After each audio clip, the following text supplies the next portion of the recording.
GMP Mayavaram வாசனை YouTube சேனலை பார்த்து சப்ஸ்கிரைப் செய்து ஷேர் செய்து கமெண்ட் செய்த அனைத்து நல்வுள்ளங்களுக்கும் நன்றி கலந்த வணக்கம். கனவுகள் ஒவ்வொரு மனிதருக்கும் வெவ்வேறு கனவுகள். நான் கண்ட கனவுகள் எல்லாமே மனிதரால முடிகிற ஒரு கனவு தான். ஆனா இருந்தாலும் சில நேரங்கள்ல நம்மளை திசை மாற்றி மனிதர்கள் நண்பர்கள் நம்மளை அழிக்க நினைப்பார்கள். அப்படிதான். என்னன்னு கேட்டீங்கன்னா, ரொம்ப இளமையாகவும் இருப்பேன், ரொம்ப அழகாகவும் இருப்பேன், சுறுசுறுப்பாகவும் இருப்பேன், ஸ்பீடாக இருப்பேன்.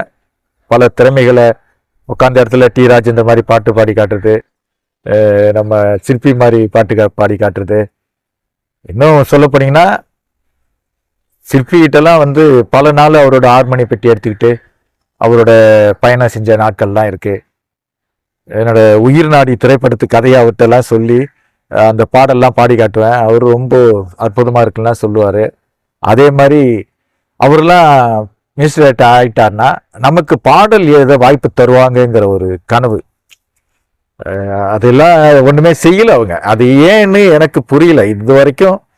ஏன் எனது நண்பர்கள் நல்ல ஒரு நட்போடு இருந்து அவங்க ஒரு லெவலுக்கு இயக்குனராகவோ இல்லை மியூசிக் டேரக்டராகவோ அல்லது பாடலாசிரியராகவோ ஆயிட்டா அவ திரும்பியே பார்க்கறது கிடையாது. இல்லை நான் செஞ்ச தொழிலா அந்த ப்ரொடக்ஷன் அசிஸ்டண்டாக ஒர்க் பண்ணி ப்ரொடக்ஷனில் ப்ரொடக்ஷன் சீஃபாலாம் ஆயிருக்கேன். ஆனால் எனக்கு அதுக்கு மேலே ஒரு மேனேஜர் ஆகணும் அந்த ஒரு நாட்டம் கிடையாது. வழி தெரியாமல் ஒரு வாய்ப்பை தேடிக்கிட்டோம்.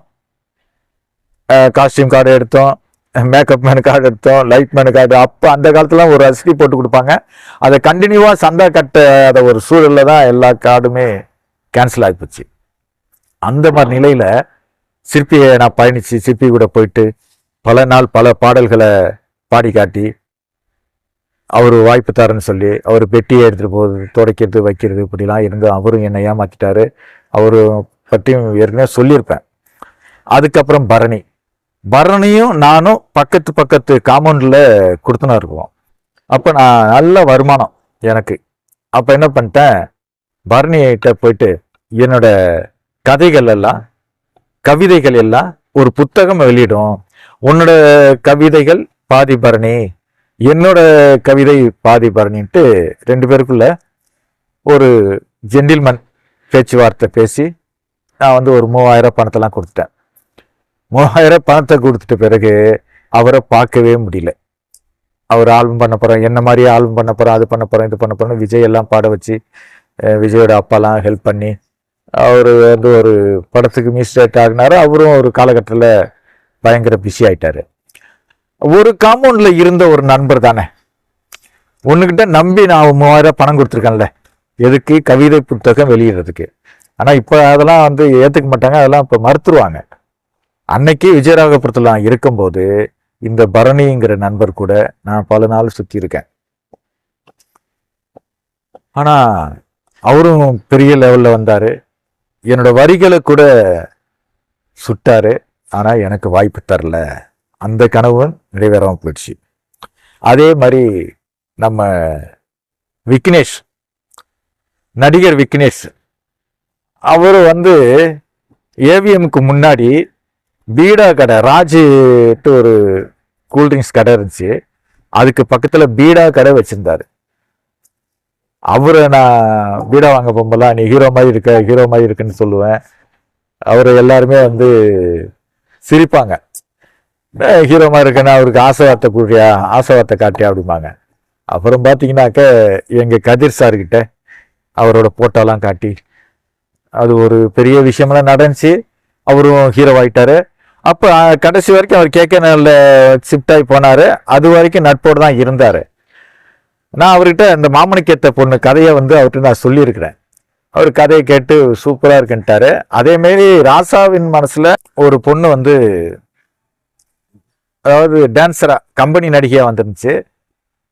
அந்த நடிகையை ஹீரோவாக்கணும்னா அதை நிறைய போட்டோ எடுத்து விக்னேஷ் அவங்களையும் வச்சு எடுக்கணுன்ட்டு ஷூட்டிங் நடக்கிற இடத்துலாம் போகிறது, பார்க்குறது, அவங்கள வச்சு படம் பண்ணணும், டைரக்ஷன் பண்ணணுன்ட்டு நிறைய போயிட்டு இருந்தேன். ஆனால் கடைசியில் பார்த்தீங்கன்னா விக்னேஷ் பிட்டு படங்கள் மாதிரி சில படங்கள்ல ரொம்ப கேவலமாலாம் நடிக்க ஆரம்பிச்சிட்டாப்புல.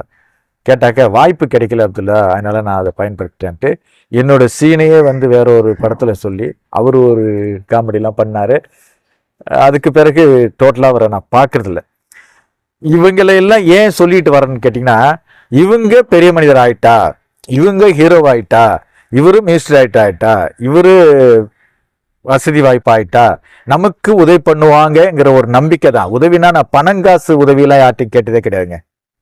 சில நடிகர் சில நடிகை எல்லாம் அந்த காலத்துலலாம் எனக்கு எவ்வளோ பணம்லாம் கொடுப்பாங்க. நான் பணமே வாங்க மாட்டேன். ஒரு வாரம் சொல்லுவேன், நான் வந்து டைரக்ஷன் பண்ணுவேன், நான் வந்து கதை சொல்லுவேன், நான் பாடல் எழுதுவேன், அந்த மாதிரி நேரத்தில் எனக்கு ஒரு கால் ஷீட்டு கொடுங்க, என் படத்துக்கு நடிச்சு கொடுங்க, உங்கள் மூலமாக ஹீரோகிட்ட நான் போவேன் அப்படிங்கிற மாதிரி தான் நான் அவங்கள்ட்ட எப்போதுமே பயணம் பண்ணிட்டு இருந்தேன். இருந்தாலும் என்னோட கனவுகள் நிறைவேறிச்சா நிறைவேறலையானாக்க கடைசி வரைக்கும் நிறைவேறல. நான் யாரை ரொம்ப நம்பி, யாரை வந்து இந்த இது சொல்லுவாங்கல்ல என்னன்னாக்க நம்பி ஆற்றுல இறங்கினான்னு சொல்லுவாங்க இல்லைங்களா, அதே மாதிரிதான் யாரையெல்லாம் நம்பி நான் பயணம் செய்து அவங்க கூட ஒட்டி உறவாடி சந்தோஷமா சைக்கிளில் வச்சு பயணம் பண்ணி அழைச்சிட்டு போறனோ அவங்க எல்லாம் மிகப்பெரிய ஆளு. யாருன்னு கேட்டீங்களா, நிறைய பேரை சொல்லிட்டு வந்திருக்கேன். இப்ப வடிவேலை பத்தி நான் சொல்லணும்.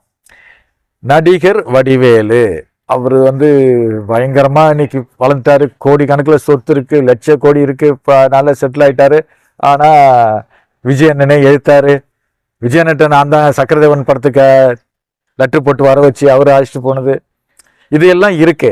அதையெல்லாம் மறந்துட்ட வடிவேல்லாம் வந்து பெரிய மனுஷனாகி அவர் கட்சியில சேர்ந்து பயங்கர, அதாவது பரம்பரை பணக்காரனா மாறிட்டாப்ல. அந்த வடிவேலை பத்தி நான் சில விஷயங்கள் சொல்லியிருக்கும் போது எல்லாரும் அதுக்கும் சில பேர் போன் போட்டு என்ன தெரியும் நீ வடிவேலுக்கெல்லாம் என்ன செஞ்ச அப்படின்னு கேட்குறாங்க. என்ன செய்யணும்? ஒரு மனிதனுக்கு ஒருவேளை சாப்பாடு வாங்கி கொடுத்தா அது உதவி கிடையாதா? ஒரு மனிதனை பல கம்பெனிக்கு சைக்கிளில் வச்சு அழைச்சிட்டு போனா அது உதவி கிடையாதா? இப்போ வடிவேலுக்கு நான் என்ன செய்யல? 18-20 வருடம் கூடவே இருந்திருக்கேன். பெரியமா பையன் சங்கர்னு ஒரு பையனை 3 மாசம் கொண்டு அங்கே வேலைக்கு சேர்த்து விட்டுருக்கேன். அந்த வீடு வடிவேல் வீடு இப்போ இருக்க அந்த வீடு அஸ்திவாரம் போட்டு நம்ம வேலுச்சாமி சார் மூலமா ரமேஷ்னு ஒரு இன்ஜினியரு இவங்கெல்லாம் சேர்ந்து என்னோட பெரியமா பையனுக்கு 3 மாசம் சம்பளமே இல்லாமல் வேலை செஞ்சுருக்கான். சம்பளம் தரான்ட்டு கடைசியில் அவனுக்கு சம்பளம் தரல. அவன் கிளம்பி வந்து என்னோட பணத்தை எடுத்துகிட்டு போயிட்டான். நீ தானே கொண்டு விட்ட. எங்கள் பெரியமா பையனோட இப்போ பேசுவாப்புல, எனக்கு என்ன செஞ்சிட்டாரு இவரு, என்ன பண்ணிட்டாருன்னு கேட்பாங்க. ஒரு இடத்துல சேர்த்து விட்டோன்னா அந்த இடத்துல இருந்து அதுலேருந்து நல்ல விதமாக அடுத்த லெவலுக்கு போகணுன்னு தான் ஆசைப்படணுமே தவிர, அங்கேருந்து நீ நின்றுட்டு கடைசியில் அவன் சம்பளம் கொடுக்கல, நீ சம்பளம் கொடுத்து என் பணத்தை தூக்கிட்டு போன நண்பர் தான், சொந்தம்தான். வடிவேலு விஷயத்துக்கு திரும்ப வரேன். அப்படிப்பட்ட வடிவேலு கடைசி நிமிடம் வரைக்கும் அவருக்கு வந்து எந்த பேங்க்ல எவ்வளோ பணம் இருக்கு, எந்த பேங்க்ல எவ்வளோ அக்கௌண்ட்ல காசு எடுக்கிறாங்க வைக்கிறாங்கன்னு தெரியாமலே இருந்தார்.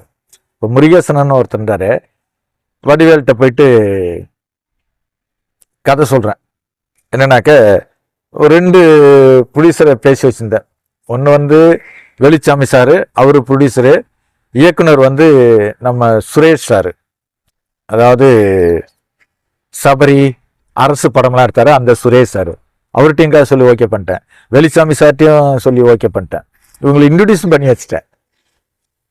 அதே மாதிரி பார்வை ஒன்று படம் எடுத்த ராஜ்பால் சார், அவர்கிட்டையும் கதையை சொல்லியிருக்கேன், அவர்கிட்டையும் பேசியிருக்கேன். அவர் வந்து நம்ம பரத்தை ஹீரோ வச்சு பண்ணலாம் தெரியல, பரத்தை ஃபாலோ பண்ணினார், பரத்துக்கிட்ட போய் கதை சொல்லியிருக்கேன்.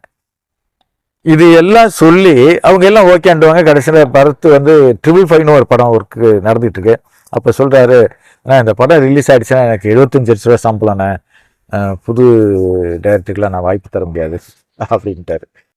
ஜிஎம்பி மாயவரம் வாசனை யூடியூப் சேனல் அப்துல்லா வடிவேலை பற்றி அடுத்த எபிசோட்ல சொல்றேன்.